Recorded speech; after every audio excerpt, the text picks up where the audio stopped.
fish and a punch for the first of the month. I don't know where that came from or what it even means, but people do say. February the 1st, and I hope it's going to be a great day for you. We remember the day for a few of these interesting things that occurred over the years, the millennia. 1951, the first telecast of an atomic explosion. The mushroom cloud and all the people turning their backs on the mushroom cloud and then turning around and looking at it. I remember that. 1951. It was in the Nevada desert that they blew it up. 2019. We'll go to that one. 2019 was Australia's hottest month. January the 19th. Yeah, well, it was on the 19th that they declared it to be the hottest month on record according to the Bureau of Meteorology. The first scientific handheld calculator, which was the HP, which I guess would be Hewlett-Packard, I suppose, 35, introduced, cost $395 on this day, caused a sensation back in 1972, and you can get your mobile telephone to do all the adding up and subtract that you could possibly want. Ah, yes. Australian cricket captain Greg Chappell sensationally instructs younger brother Trevor to bowl underarm to Brian McKechnie, with New Zealand needing 6 from the last ball to tie third World Series. Melbourne, Australia wins by 6. Winning is not the most important thing, as somebody once said, it's the only thing. Cynical, but a lot of people believe that, of course. The first volume of the Oxford English Dictionary was published in 1884. Clark Gable, the American actor, gone with the wind, It Happened One Night, known as the King of Hollywood, born in Cadiz, California. He died in 1960, but born this day in 1901. Director Roman Polanski skips bail and flees to France after pleading guilty to charges of engaging in sex with a 13-year-old girl. 1976. I was just trying to think of the American... Pete, who did Great Balls of Fire? What was his name? Jerry Lee Lewis. Jerry Lee Lewis, yeah. Jerry Lee Lewis sensationally married his 13-year-old cousin and got away with it. Oh dear. What else can I tell you? South African President F.W. de Klerk says that he will repeal all apartheid laws. The year was 1991. Took him a while. Bricklayers start working an 8-hour day back in 1867. Whew. John Ford, the American director, stagecoach, airmail, quiet man, born Cape Elizabeth in Maine. He was a great director. 1895 was the year. Boris Yeltsin, a Russian politician, first president of the Russian Federation, 1931. What else can I tell you? It is interesting. Lisa Marie Presley, American singer-songwriter, Lights Out, daughter of Elvis, born Memphis, Tennessee, died January 12, 2023. The year was 1968. Late Night with David Letterman debuts on NBC TV. Bill Murray was his first guest, 1982. I loved David Letterman. I thought that was a great show. Billy Mummy, the American actor. Will Robinson, Lost in Space, born in California in 1954. Donald Willis Douglas, the American aircraft industrialist, McDonnell Douglas, aviator extraordinaire. Over there, hanging from the ceiling, there is a DC-3, for which, of course, they are pretty famous. The DC-3, the military version of which was called a C-47. But a wonderful workhorse, fabulous plane, still flying around, still a few in the air. Anyway, he died at 88. Donald Douglas, 1981. He died. Anyway, if you remember the day, I hope it's been a really good one. Perhaps just starting for you, I don't know. I saw this. Sometimes I see the most interesting stuff and there's no pen around. I don't have my notebook with me, so I miss it. But this one I managed to get. Celebrate your queer with the ABC.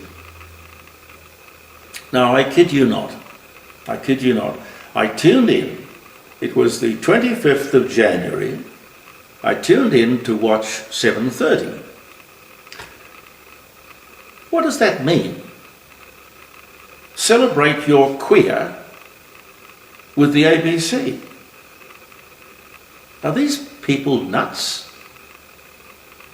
Ita Buttrose, chairman of the ABC. Would you do something about this, or is it, according to you, perfectly okay? I'd love to know. No athlete should be banned because of his or her passport. I don't know what you think about that.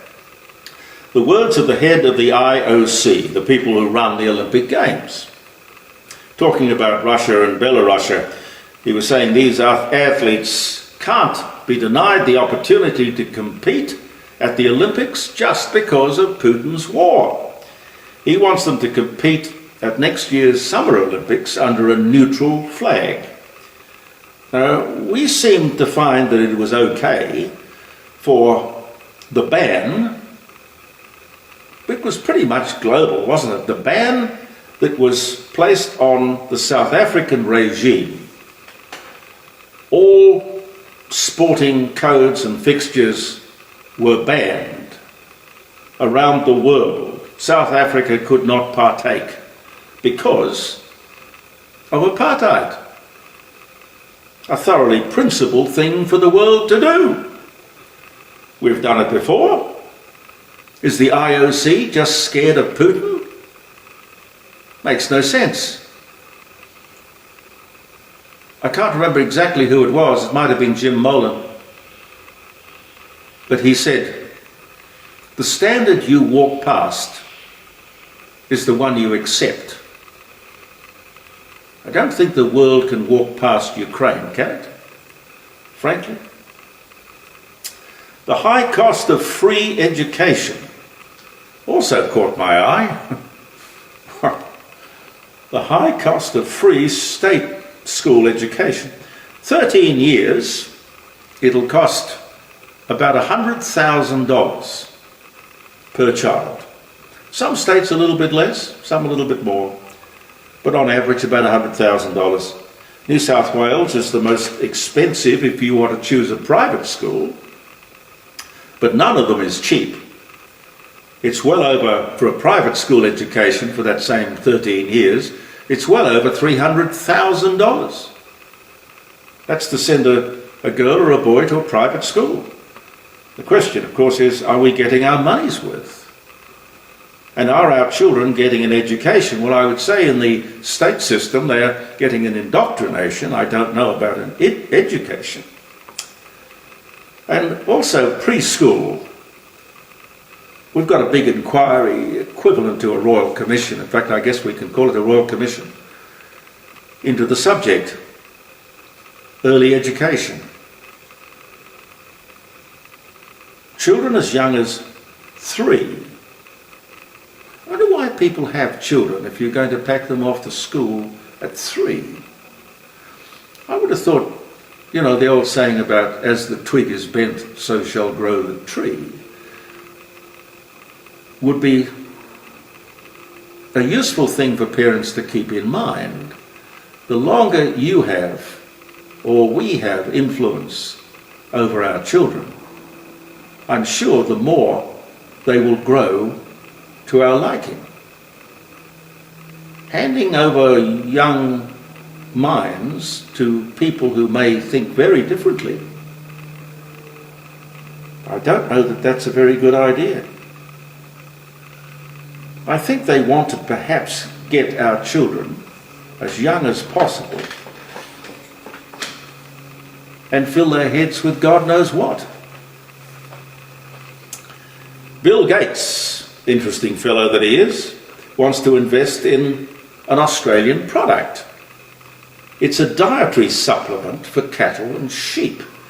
Now, as you know, ruminating animals produce a lot of methane. But my God, so do a lot of other things. But the idea of changing people's dietary habits for this reason seems extraordinary. Apparently this invention is involving a mixture of seaweed and various other things said to curb the emission of methane. It's all about climate change. Most of the wetlands that people are running around either establishing or re-establishing, I don't know about the other cities, but it's very active here in South Australia, they emit a great amount of methane. 30% of global methane comes from, guess, it took me by surprise, termites. 30% of global methane emissions come from termites. Bill, you think you can control that?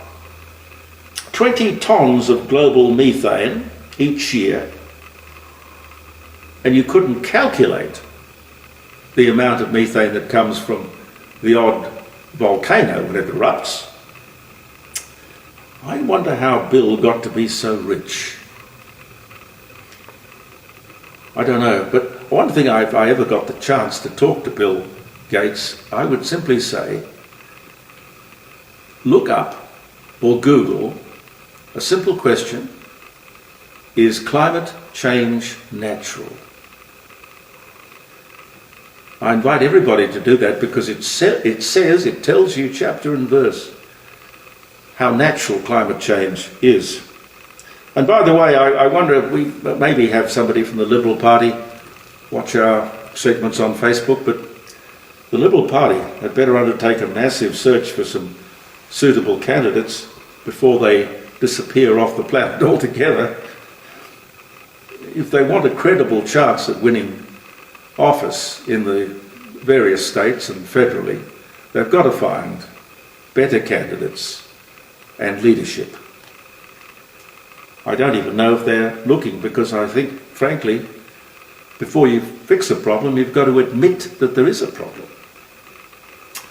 Professor Tom Calma, AO, one of the architects of this voice thing, has been awarded the Senior Australian of the Year. It's interesting. In accepting the award, he said, "Why are Aboriginals always looked upon as a problem to be solved?" I thought, Professor,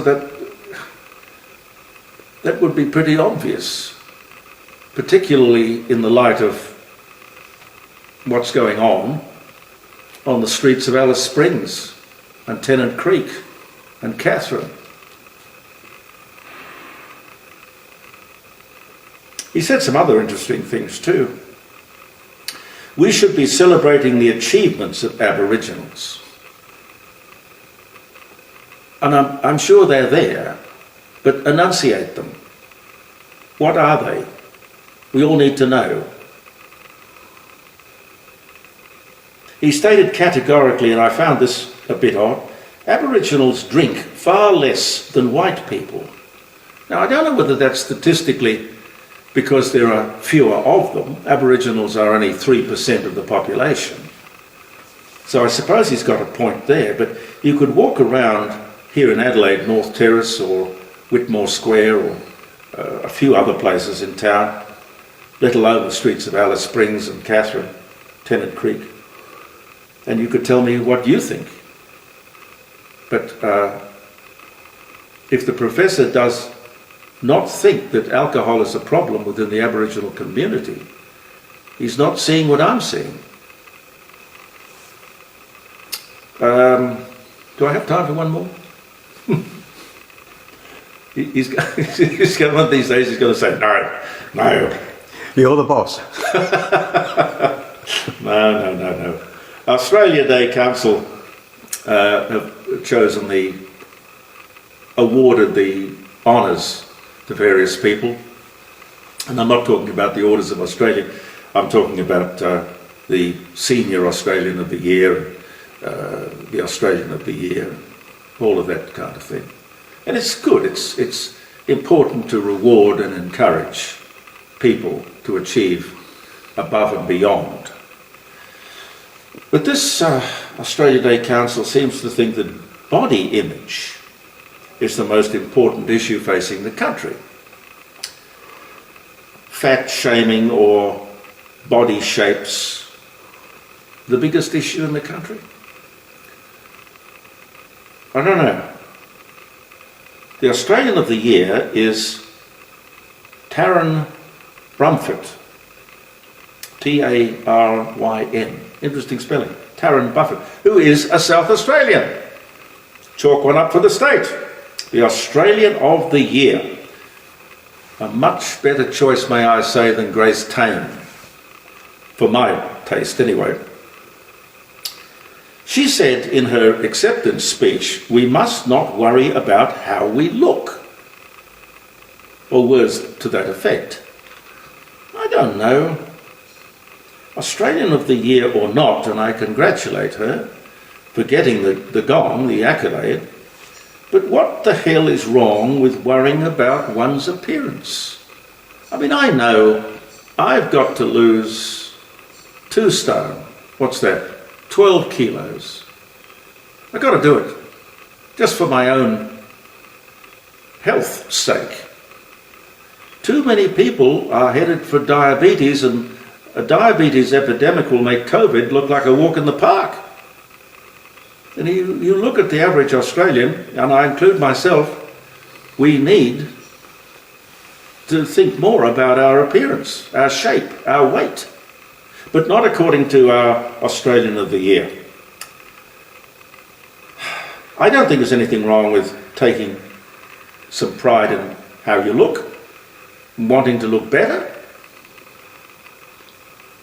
I guess it's everybody's business to make up his mind, really, about that. But, to make it your raison d'etre and then become the Australian of the Year, I think it's wonderful for her, it's great for the state, and sure, kids bully other kids, and no one should be humiliated or shamed because of something maybe he or she can't do too much about. But that's the nature of walking the streets of life. You meet nice people, you meet cruel people, you meet unkind people. But by and large, we grow up understanding human nature, and we cope with it. Anyway, thank you very much for viewing the Court of Public Opinion, ladies and gentlemen. Have a great day, believe in yourself, and goodbye for now.